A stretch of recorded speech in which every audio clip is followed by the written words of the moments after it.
নমস্কার বন্ধুরা, Indian stock market Bangla আপনাদের স্বাগত। আজকে 20 তারিখ, জাস্ট মার্কেট বন্ধ হয়েছে। যে বাড়ি থেকেই ভিডিওটা করছি। সারাদিন একই জায়গা, যা প্রতিদিন বলে আসছি, একই, নতুনত্ব কিচ্ছু নেই। সেই নিফটির একই রেঞ্জ, নিচে ডাউন করছে, তারপরে উপরে তুলে দিচ্ছে, নাহলে উপরে গ্যাপ আপ করছে, তারপর নামিয়ে দিচ্ছে, কিন্তু রেঞ্জটা কিন্তু নিফটির একই থাকছে, অর্থাৎ 22,700-800, উপরে হচ্ছে 23,100-150, এই রেঞ্জটাই থাকছে। তবে এই জায়গাটা যতক্ষণ না ক্লিয়ার কোনো দিকে ব্রেক করবে, ততক্ষণ কিন্তু আমরা কনফার্মেশন কিছু নেওয়া যাবে না। এবং এই করে করে আজকে নিফটির এক্সপায়ারি ছিল, উইকলি এক্সপায়ারি, কল পুট সবই জিরো করেছে। ওই জন্য এখন আমি বারবার বলেছিলাম যে উইকলি কল পুট যত কম কাজ করা যায় ততই ভালো। সুযোগ আসবে, যখন সুযোগ আসবে তখন হয়তো হাতে টাকা থাকবে না। এবং ব্যাঙ্ক নিফটিও ডাউন ছিল, তবে আজ সকালবেলা যেভাবে আমেরিকা মার্কেট বা বাইরের মার্কেট, এশিয়া মার্কেট, চারদিক দিয়ে সেল অফ অনেক বড় বড় সেল অফ দেখাচ্ছিল। এছাড়াও গিফট নিফটিও প্রায় 100 পয়েন্ট ডাউন দেখাচ্ছিল। তো আমার ধারণা ছিল যে ওই জায়গায় থাকবে না, রিকভার করবে, সেটা গ্রুপেও পোস্ট করেছিলাম। এটা এখন এটা কোনো ব্যাপার না, এটা টোটালি বোঝা যাচ্ছে যে একটা রেঞ্জের মধ্যে রেখে দিয়ে প্রিমিয়াম মিটিং করছে। এবং এটা একটা মার্কেট থেকে রিটেলারদের যে সরিয়ে দেবে, তারই একটা পন্থা, আর কিচ্ছু নয়। এফআইআই কালকেও দেখলাম বিক্রি করেছে, ক্যাশে, মানে ক্যাশে ওরা যেটা বিক্রি করেছে, তবে পরিমাণটা নিশ্চয়ই কমেছে। তো মার্কেটের হালত যদি বলা যেতে পারে, তাহলে কিন্তু যে প্যানিক বা এরকম একটা সিচুয়েশান, সেরকম কিন্তু ইমিডিয়েট আস্তে আস্তে লোকের মধ্যে গা শোয়া হয়ে যাচ্ছে। এবং সবথেকে যেটা বড় কথা, যে বড় মুভমেন্ট আসার আগে যে যে লক্ষণগুলো দেখা যায়, সেই লক্ষণগুলো কিন্তু দেখা যাচ্ছে। এবং এটা যত দিন এই ব্যাপারটা চলবে, মুভমেন্টটা তত কুইক হবে। ভোলাটিলিটি তো থাকবে, সেটা প্রথমে থেকেই বলা ছিল। 2025-এর ভোলাটিলিটি এখন দেখতে পাচ্ছেন কাকে বলে ভোলাটিলিটি। এর আগেও যে ভোলাটিলিটি, এর আগে আগে 10-12 বছর আগেও যে ভোলাটিলিটি ছিল, এরকম নয়। এখন যেহেতু চারদিক দিয়ে অ্যালগো অ্যাক্টিভেট করা হয়, তার জন্যে এই ভোলাটিলিটিটা কিন্তু মারাত্মক আকারে বেড়ে গেছে। কিছু করার নেই, নতুন সময়ের সাথে নতুন সব কিছু মানতে হবে, তাই নিয়ে এগোতে হবে, ট্রেড কম করতে হবে।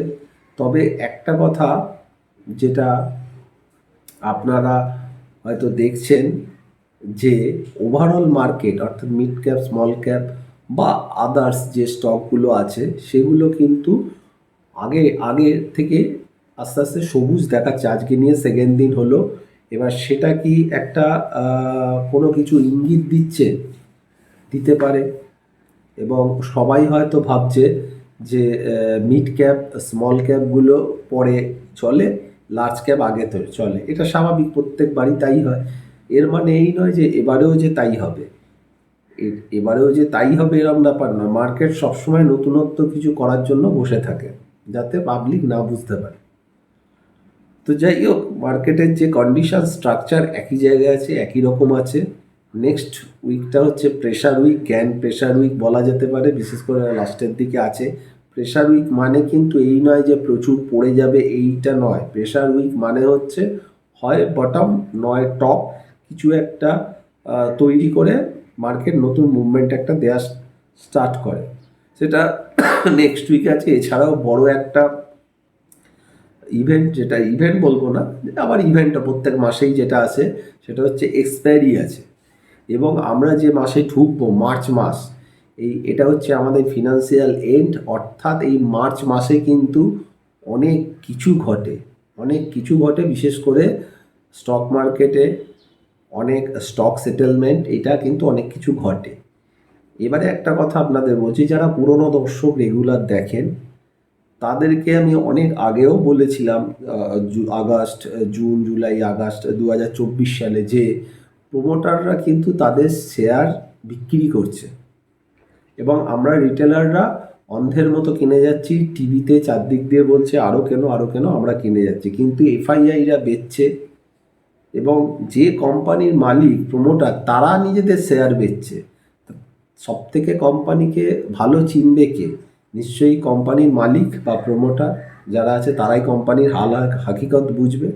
তারা যখন নিজেদের শেয়ার বেচছিল সেখানেও আমরা কিন্তু চোখে অন্ধের মতো বাই করে গেছি, ভ্যালুয়েশন না দেখে আরও বাই আরও বাই আরও বাই করে গেছি। হতে পারে ওখান থেকে হয়তো 8-10% কোনো স্টক বেড়েছে, কিন্তু তারপর কোথায় নেমে গেছে।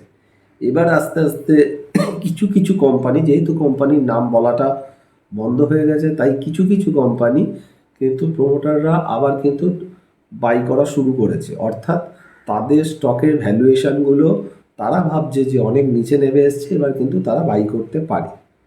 এছাড়াও এফআইআই বা আদার্স যারা একটু স্মার্ট মানি তারাও কিন্তু এখন মিড ক্যাপ স্মল ক্যাপের দিকে কাজ করছে।